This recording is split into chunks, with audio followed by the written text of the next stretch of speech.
Malawak ang karagatan at ang kabuuang kagandahan nito ay di pa rin lubusang natutuklasan.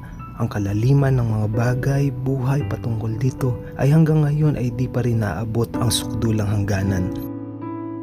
Ganyang kalawak at kalalim ang pagmamahal ng Diyos sa kanyang mga nilikha na tila bagay di maipaliwanag sa sobrang lalim ng hiwaga. Sinabi ng Diyos na mapisan ang tubig sa silong ng langit at tinawag niya itong mga dagat. At nakita ng Diyos na ito'y mabuti. Merong magandang dahilan ang lahat ng pagkakalikha ng Diyos. Merong magandang dahilan bakit kanya tinawag.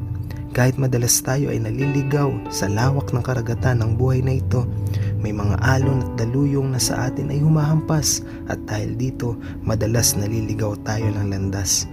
Ngunit narito ang salita ng Diyos na sa atin ay gabay na nagsasabi, "Mahal kita anak, kumapit ka lang at sa akin ay manalig.